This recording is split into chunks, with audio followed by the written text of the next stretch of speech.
hell is wrong with you?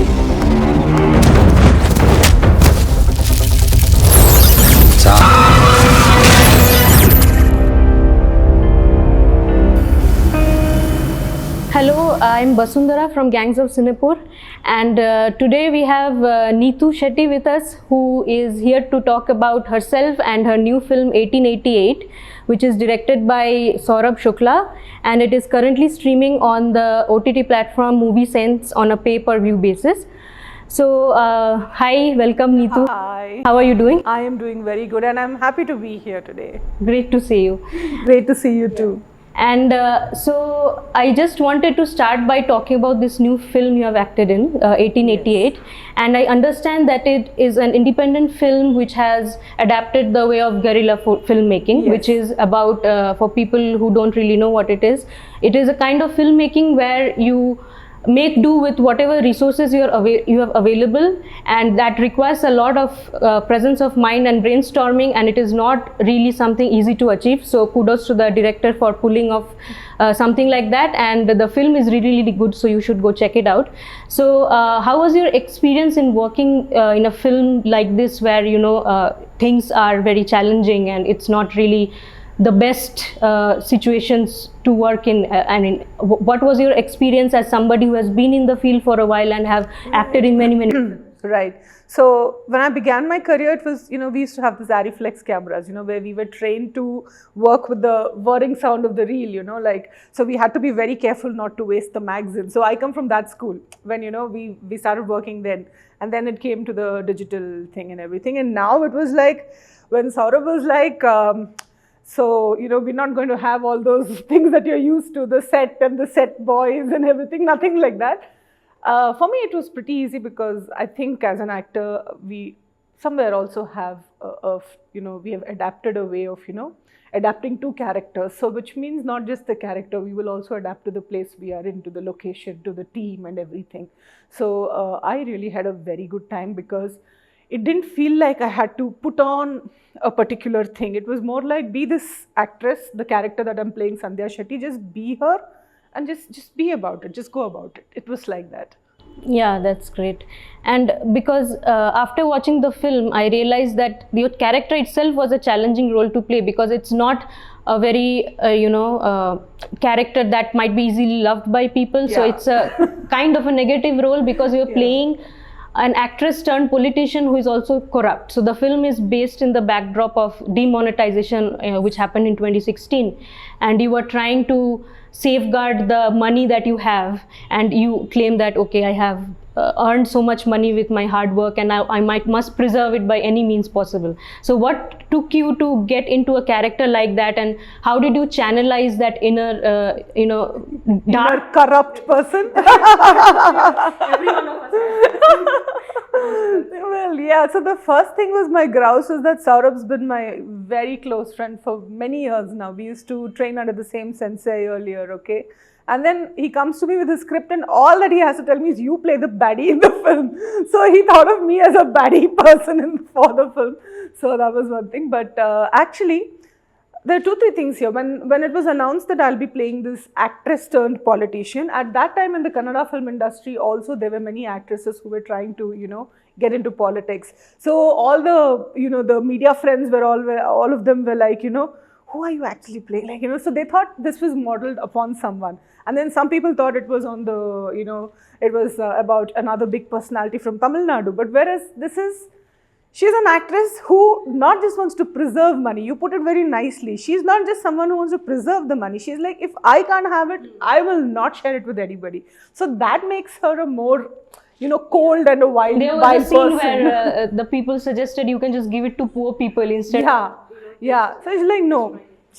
So that, I think, is a very, she doesn't even think that she should share, or it's of no use to me, so let it just, no, she's not like that. She's thinking of saving that every single penny. So that bitterness in her heart, so that's a bit challenging to think of and to embody that while playing. So that I had to think about while working, because I could not seem as someone who's just only glamour oriented in the movie. Right. And it's also very interesting because when I think of a character like this, I immediately think of a male person and not, inherently a female character who is, has shades of grey. So it's always interesting to see female actors play these kind of. Yes, actually, that's a wonderful observation. This could be mostly a male who could be doing this, have so much power and because we have our own biases and we immediately think of a man who is playing such kind of a character. But things are changing, fortunately. And speaking of changing times, so what is your take on regional cinema, especially South Indian cinema, gaining momentum in the pan-Indian platform? So because now we know a lot of people throughout the country who didn't really prefer watching movies beyond Bollywood because Hindi is their primary language. They are resorting to watching, Kannada films, Malayalam films, Tamil, Telugu films on OTT platforms. So do you think the new era of OTT platforms and the internet has changed things for the better? Definitely. The reach is wide and people now understand that it's only not just the popular Bollywood cinemas that matter. In fact, there are many story-based cinema down here, and I've always seen, whenever you look at the comments and you look at the pulse of the audience who generally watch popular mainstream cinema, I hear them say things like, the South still has its heart intact in the stories, which was mostly a Bengali cinema, which used to have, very rooted.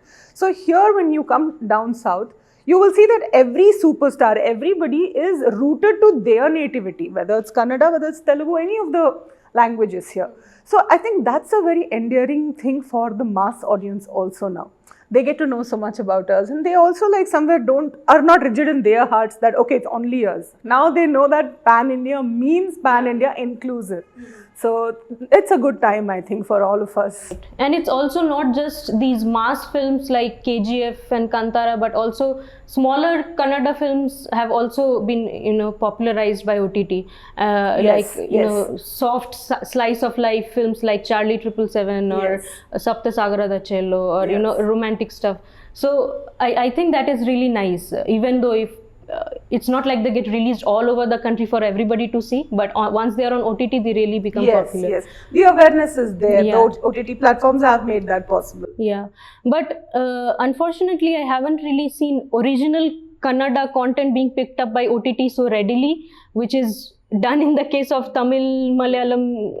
I agree. Sometimes, but so what do you think is the reason this might be happening, or is Kannada industry moving slower than others, or how is it? I don't know if Kannada industry is moving slower than others, but I must say that if you look at the audience, I'm talking about the quantity of the audience, right?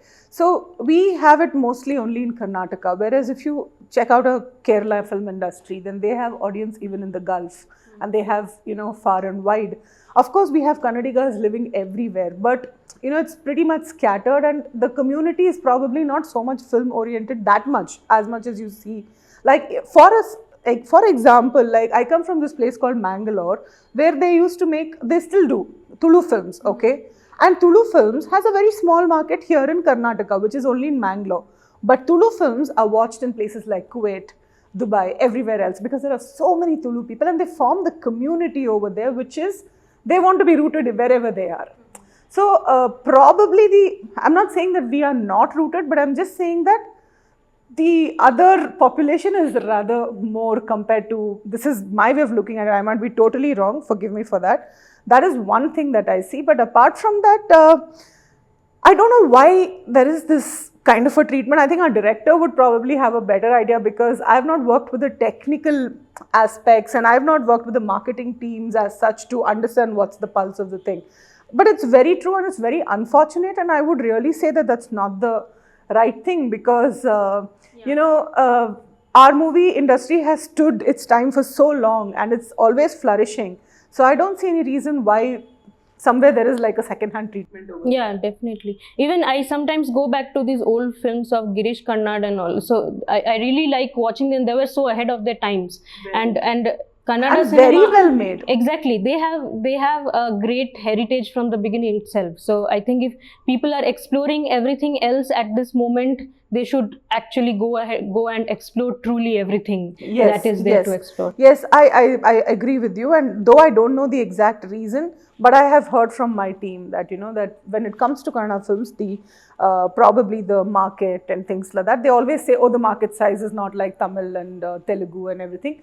I don't know how far it's true. Like I said, I don't have experience in that. But as an audience, if I see, I know that the community is what is extremely strong everywhere. Like I said, the Tulu community is small community, but they are everywhere, and they make sure that they watch their yakshaganas, they make sure that they bring their Tulu cinema there, and all those things. Right.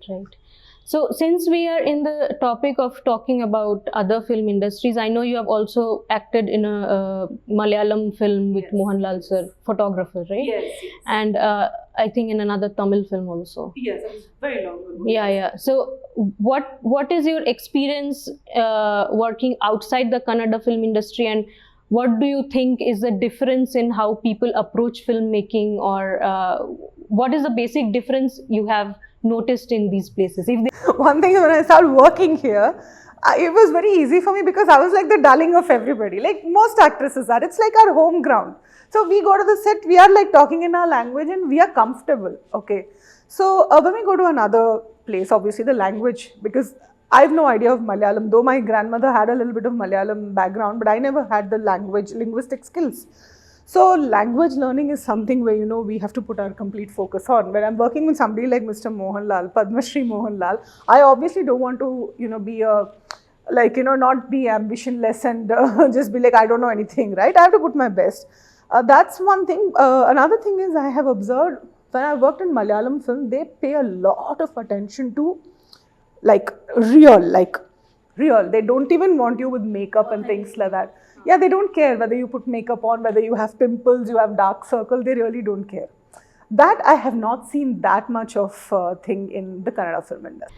Okay, so now I want to ask you a few questions about you, about what you like and don't like. Sure. So, very common question for female actors, but I think it's necessary because we need to take inspiration from women as women. So who is an actress, preferably an Indian actress, you look up to for inspiration? Like I saw you mention in some interview about Tabu. Right, yes, Tabu, of course. But off late, what has happened is, when, as we grow, we have a lot of experiences in our own lives. For me, more than a particular actress, what has happened is I've drawn inspiration from many people. And now I realize my particular inclination at this age is when I see women who use their body in expressing, like, they use their entire body. It's not just, they'll be like, this way, but they're using, like, I did this movie called Galipata, and I know one of the scenes which people loved the most was the one where I fall back on from a scooter. Okay, so they're like, it was so natural, Neethu.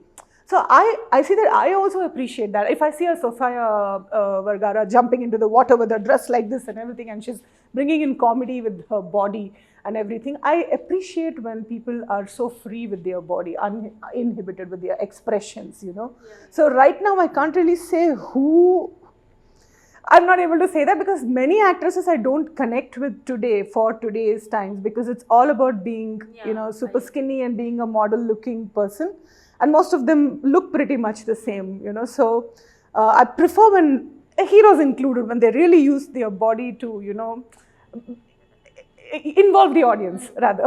That's, yes. Camera is not just covering your face, right? So yes. Yeah. Yes. So is there any film that you think changed your life in some positive way, or made you understand yourself better? So there are many films again, but changing my life, I think books have done that more than this. But if I had to pick one off late which I saw, there was this one Tamil film which I saw, which was about a farmer, and the connection was about nature, how a farmer must actually save it, and how people must support the farmer. It was, I think Vijay Sethupathi was in it. It was about earth, and then there was a little bit of a spiritual aspect, and it was all about earth and learning the wisdom of the plants and things. So for me, it was very touching. Okay. Yeah, I have it on my watch list, but I haven't seen it. But I know it was very critically acclaimed. So yes, because a mixture of everything. And for me, a superstar like Vijay Sethupathi chooses to do a subject like this is something I feel very... He's very versatile. Very versatile, and I feel in awe of them, because Who does it? They're not running only behind the bucks, and they're saying that, okay, I'll do this and still, it will be liked by the audience. I like that positive rebelliousness, in them. Yeah, right. And is there any recent film in which you saw somebody play a role, like some character that touched your heart in some way, and you thought that you would have liked to do something like this? Like that. Yeah, there are many actually, especially, I think we watched a web series called Poacher. What Nimisha did was very nice. And also anything that has got, see, when the female characters have a purpose in the movie, like, they want to do something and use their knowledge, their innate wisdom. I like such roles, so there is a purpose, there's a destination for the character. Than just being some, people pleaser for the sake of it. I think those kind of roles are something that I really like. Yeah, things are changing now. I think in that direction we are slowly progressing, and it's getting better in every film industry. Yes, and I like to play the role of, whether it's an investigation or cops, and, something that involves a woman to show her how she mixes her intuition, her intelligence, and her strength, I'd like to play roles like that for sure. So just to wrap this up, I would like to know what is your take on independent filmmaking in the country, because you have worked in one now, and where do you see it going, and what would be your message to aspiring filmmakers and actors who don't really have strong connections in the industry, but they are very, very talented, they are determined, but they also lack resources. So how would you advise them to, move forward? I don't know. I might sound like a pessimistic person here, because I've seen so many of my friends who are, trying to break into the industry with their unique ideas, But I've seen them suffer. I've seen them face a kind of rejection, and that really hurts me to see them go through that. So I would say, what? Talent will definitely get you somewhere, but if there are no resources, do not sell things that you have which is precious to you to get the resource for it at the moment, because somehow the society, the marketing and things like that still focus on the big things, and we have still not reached a point of coming to the treasures that others might also be having. So I don't know if it's a good advice. Don't follow it if you don't resonate with it, but no resources, it's really hard. Yeah. So the best thing, the optimistic thing here is to for people with resources to come forward and create a community where everyone can help each other, and yeah, I think that, and I think also overall, see, films and society is not separate. We are all interconnected. So if even the audience who in their daily life is falling prey to the capitalistic way of living, then that's how we are going to be, right? So I think if we can also somewhere, as just normal human beings, also come to see what everybody has to say and not just what the stars have to say. Of course they matter, the entertainment matters, but there's also things everywhere else. So if we can widen our horizons, I think that will be good, even that will reflect in the industry also. But do you think in the age of social media, the gap between the people who are the so-called stars and the audience, that is getting narrowed? It is getting narrowed, because today everybody is becoming a star by being an influencer and everything, but that's where the talent comes in. Now there might be somebody who's good at something like a photography or something, but then comparing them to a cinematographer who's seen the tough terrain of being one, it's not the same. Or even somebody who can write a small skit for a 30-second reel, if he thinks that he will become a director tomorrow, he'll still have to go through the hard work. So I'm saying the distance might have been narrowed, but the experience doesn't compensate here. You still have to go walk that path. So that's what I feel. So I hope I'm not sounding pessimistic or discouraging. You're sounding like a realist. Realistic. Thank you. I would jump, because I'm really tired of seeing my friends suffer, and I've seen people whose wonderful films don't get passionate films, passionate actors. There's so many theatre actors who still can't make it in the industry because they don't look a particular way. So for me, they're all very interconnected. So I would still say, that resources really matter. Yeah. I think this is where the audience also really comes in as a supporter, because it's like, you know, eventually it's like Janta Janardhan. So you have to, if you want to watch good films, you have to support good films irrespective of where they're coming from. That is very important. Should be there. Yes. Yeah. Audience owes that to themselves. That's Yeah. what I feel. Right. To ourselves rather. Exactly. Yes. So thank you, Neethu. It was wonderful talking to you. Thank you so much. And it was really nice talking with you. once again, people go and watch 1888 on Movie Sense. Movie Sense, yes. And wishing you all the best, and Saurabh for your future endeavors. Thank you so much. Thank you very much. So please do watch 1888. It's streaming on Movie Sense.